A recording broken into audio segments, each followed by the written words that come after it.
My sugar daddy asks me for weird favors. His Tinder profile said he was 45, but he looked to be in his early 30s at most. Looking for a sugar baby, $700 weekly, no sex.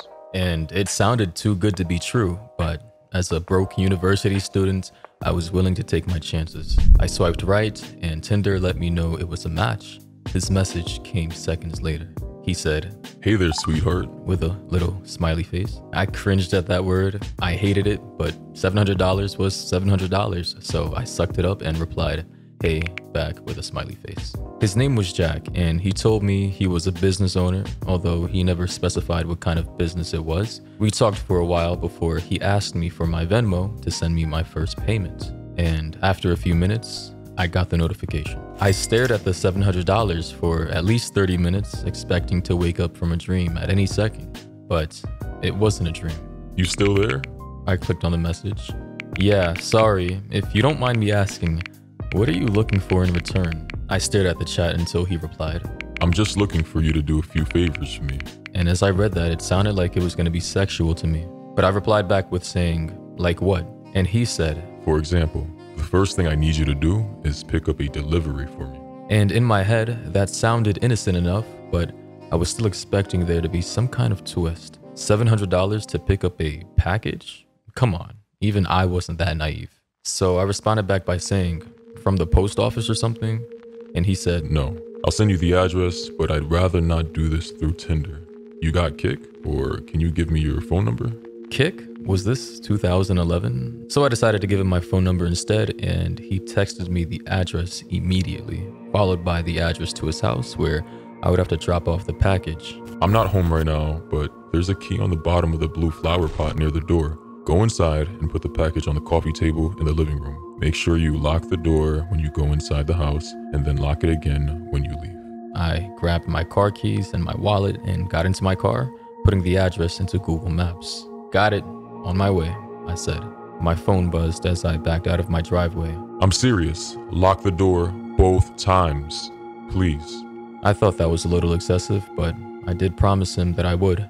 But in any case, as I was approaching, the house looked abandoned. It had a broken chain link fence around it with a small door that was hanging onto dear life. It stuck out like a sore thumb too, surrounded by houses that were a lot nicer than the one in comparison. "You here for jack shit?" I looked up to see a man standing in the open doorway of the house. He took up almost the entire space, his head skimming the top of the doorframe. He was huge in height and muscles, and his entire torso was covered in tattoos. Yeah, I guess," I replied, not moving from my spot on the sidewalk. "Stay right there," he said. I did, and I actually don't think I would have moved even if he asked me to. I looked around though and realized that there was no one else on the street. I was a 21-year-old woman alone in the street. I gripped my car keys, and a few minutes later, the man came out carrying a cardboard box. It was about the size of a shoebox, but stained and damp on some of the corners. "Can you open your car?" he asked. So I opened the trunk, not wanting that inside on my car seats, and he set it in. "All right, there you go." "Thanks," I replied. I walked around to the driver's side of the car and opened the door. "Oh, and one more thing," he said. I looked at him. "Watch out," he said. I didn't reply. I blasted my music as I drove to Jack's house, hoping it would drown out my anxiety. It didn't. I parked my car in the stone driveway and stayed inside the car, admiring the house. It was a huge house with stone pillars on the front porch and the greenest grass I had ever seen in my life. I turned the car off though and got out.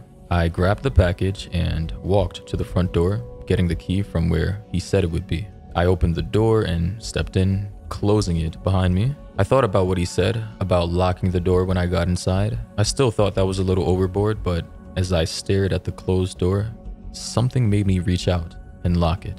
I walked inside, my feet cushioned by the thick maroon carpet, and admired the inside of the house. All of the furniture was wooden and looked incredibly expensive. I would probably finish school a dozen times with the money that it took to furnish this place. But anyhow, I set the package down on the coffee table, and as I walked back to the door, I heard a phone ringing from somewhere inside the house. I froze. In my pocket, my phone buzzed. I took it out to look. It read, "Don't answer any calls that aren't from Marvin." I put my phone back and followed the sound of the phone. poking my head in a few different rooms before I found it in an office. I walked over to the desk and looked at the caller ID. Incoming call from Jack, it said. That was odd. So I grabbed my phone to look at the message again. I was starting to get a little creeped out, and I decided I wouldn't answer, just to be safe, and left the house, remembering to lock the door as I left. I've done a few more favors for Jack since then. I drove a BMW to a random park in another city, only to get out and drive a different car back to Jack's house. He had me meet one of his employees at lunch, who then gave me a briefcase to deliver to the first house I had gone to, and told me he would know if I looked inside. On several other occasions, he asked me to drive down to that same house and stay with the guy whose name was Julio for a certain amount of time. And in total, I've made around $3,500. But most recently, Jack asked me to stay in his house overnight. I woke up to a text message from him. It read, "I need you to spend the night at my house." I hadn't ever seen him in person, but I had talked to him on the phone a few times. He proceeded to tell me he would pay me $1,000 to spend the night at his house, provided that I followed a few rules. So I drove to his house that evening. The driveway was empty, and it normally was, but the porch light was on. So I walked up, unlocked the door, went inside, and then locked it again. Everything in the house looked the same. Jack had told me over the phone that he would leave the list of rules on the dining room table. So I set all my stuff down in the living room. My bags looked like garbage compared to the fancy furniture in there. I wandered into the kitchen and then to the dining room. And sure enough, there was a piece of paper on the wooden table held down by an empty glass. It read, Lock the door when you come in. Only answer calls from Marvin. Don't turn on any faucets between 9 p.m. and 11 p.m. Don't open the door for anyone, no matter who they say they are, after 10 p.m. If the door to the closet at the end of the hall is open, sleep in the library. If closed, sleep in any of the bedrooms. The gardener comes at midnight. If he starts knocking on the windows, hide. Turn the TV on and let it play on static through the night. Do not forget to do this. Help yourself to anything in the fridge, smiley face. I'll pay you in the morning. Good night. And that was the end of that letter. And I made sure to follow all the rules. To be honest, I was regretting my decision, but seeing as I was already here and I was getting paid, I decided to stay anyway. I figured as long as I followed all the rules, I'd be perfectly fine. Still, it felt a little odd. What was this? A haunted house? Nevertheless, I lounged around the house for a few hours as I was planning on going to sleep around 9, since that's the time all that weird shit would begin to happen. At 8:50, I brushed my teeth, using the faucet for the last time before 9. I checked the closet in the hallway, and upon seeing that it was open, I moved my stuff into the library and got ready to sleep on the couch. I locked the doors just in case, and laid on the couch, scrolling through my phone. I hadn't gotten any more messages from Jack, and I started to think up scenarios and reasons as to why he had such strict, peculiar sets of rules in his house. But I must have dozed off at some point, because at exactly 10:16 p.m., I was woken up by the doorbell ringing. I was about to get up to check, but then I remembered the rule. Don't open the door for anyone, no matter who they say they are, after 10 p.m. I stayed on the couch, trying not to move, paranoid that they would hear even the slightest sound. It's the police! Open up! I didn't move. Hello? It's the police! Open up, or we're coming in! I still didn't move, but I could hear my heartbeat in my ears. There was silence after a while after that. Then the doorbell rang again. Hey, it's Jack. Let me in. It sounded like Jack, but still, I didn't get up.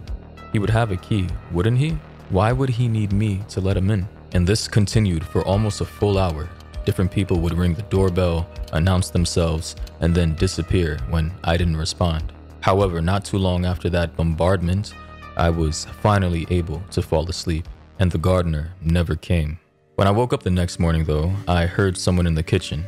I got up slowly and unlocked the door as quietly as possible, taking my phone with me and walking across the living room and into the kitchen. I stopped at the entrance and peered in. It was Jack.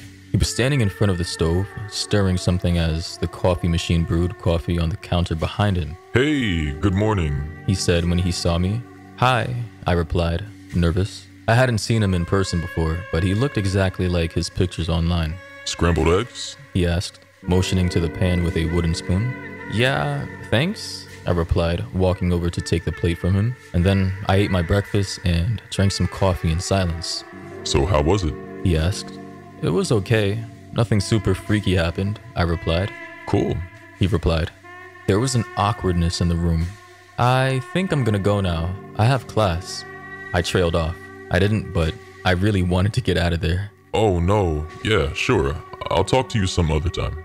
He replied. And then I grabbed my stuff and he walked me to my car. I could see him standing in the driveway, staring at me as I left. When I got home, I unpacked all my stuff and noticed that I still had the list with me. So I sat on my bed and read it again. I felt my body tense up as I realized that I had forgotten something. Turn the TV on and let it play on static through the night. Do not forget to do this. Turn the TV on and let it play on static through the night. Do not forget to do this. Do not forget to do this. I stared at the words on the page until they lost meaning. Beside me, my phone buzzed, snapping me back to reality. It was the $1,000 payment. I looked at my phone and then back at the list. I thought to myself, maybe it wasn't an important step? However, as I was thinking this over, a text from Jack came in. It read, "Hey, I'm not in town right now. I should be back next week, so you're free from running any more errands for me until then. Just sent the payment. Go do something fun. Smiley face." I stared at the message and read it again, and once more for good measure. "I'm not in town right now." I thought back to this morning and how Jack was in his house, how he gave me breakfast. Within minutes, a new text came in, this time from a number that I didn't recognize. It read, "Did you forget to do something?" Smiley face. The text was followed by a picture of Jack, or whoever this version of Jack was, standing in front of the TV. I didn't respond. Next came another picture, and this one was outside of my house, and it was followed by another text that read, "Watch out. Watch out. Watch out." And that's going to be the conclusion for part 1 of this story, My Sugar Daddy Asks Me for Weird Favors. Written by the author EA Pat BP from the subreddit r/nosleep. I'm going to be leaving a direct link to the story for you guys if you want to read it in the description down below. Shout out to the author for giving me permission to read this story. And if you guys do want me to read part 2, let me know down below in the comment section. But with that being said, thank you for watching or listening. And until next time, stay safe out there.